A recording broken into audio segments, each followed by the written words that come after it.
মধ্যরাতে ভয়াবহ দুর্ঘটনা, ভেঙে পড়ল নির্মীয়মান বহুতল, উদ্ধার করা হয়েছে 10 জনকে, চলছে উদ্ধার কার্য।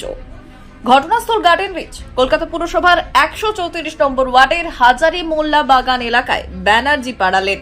ইতিমধ্যেই ঘটনাস্থলে উপস্থিত হয়েছে ডিজাস্টার ম্যানেজমেন্ট টিম, উপস্থিত দমকল বাহিনী।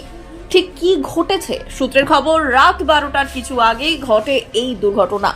আচমকাই নির্মীয়মান একটি 5তলা ভবন ভেঙে পড়ে। জানা গিয়েছে ওই নির্মীয়মান ভবনটি একাধিক ঝুপড়ি বাড়ির ওপর ভেঙে পড়ে আচমকায়। স্বাভাবিকভাবেই আতঙ্ক বাড়ছে হতাহতের সংখ্যা নিয়ে। শেষ পাওয়া খবর অনুযায়ী এই বিপর্যয়ের কারণে জখম বহু মানুষ, উদ্ধার করা হয়েছে অন্তত 10 জনকে। চলছে উদ্ধার কার্য। পরিস্থিতি বিচারে অ্যাম্বুলেন্স পরিষেবা প্রস্তুত।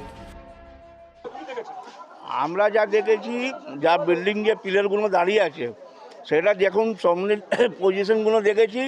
একটা পিলারের মধ্যে 4টে রড দেখা যাচ্ছে, ওই রোডের মধ্যে। তারপরে যে ওটা পুরো চাপটা পুরো পড়েছে, পুরো বেন্ড হয়ে গেছে।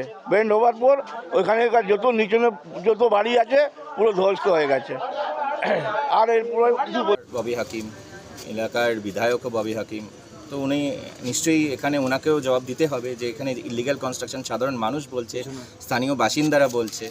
তো স্থানীয় বাসিন্দা নিশ্চয়ই মিথ্যে কথা বলবেন না, এবং এখানে কিন্তু একটা সঠিক পরিসংখ্যানও আসতে হবে। কারণ পশ্চিমবঙ্গে, বিশেষ করে কলকাতায় আমরা দেখেছি, সে গার্ডেন রিচ এলাকা বলুন বা তপসি, আতিলজলাই, কিছু কিছু জায়গাতে এত ইলিগাল, এত অবৈধ কনস্ট্রাকশন, কোনো রুলস রেগুলেশনস কিচ্ছু মানে না। কলকাতা পুলিশ কর্পোরেশন কেন কিছু বলছে না? এইভাবে আর কত মানুষকে প্রাণ হারাতে হবে বা আহত হতে হবে, কত মানুষকে আজকে সংখ্যায় দিন কাটাতে হচ্ছে। এখনও অনেক মানুষ ভেতরে নিচে, এই বিল্ডিংয়ের নিচে ফেসে আছে।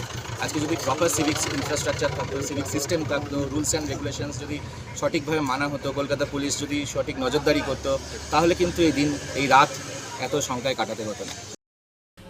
ব্যুরো রিপোর্ট, উত্তরের প্রহরী।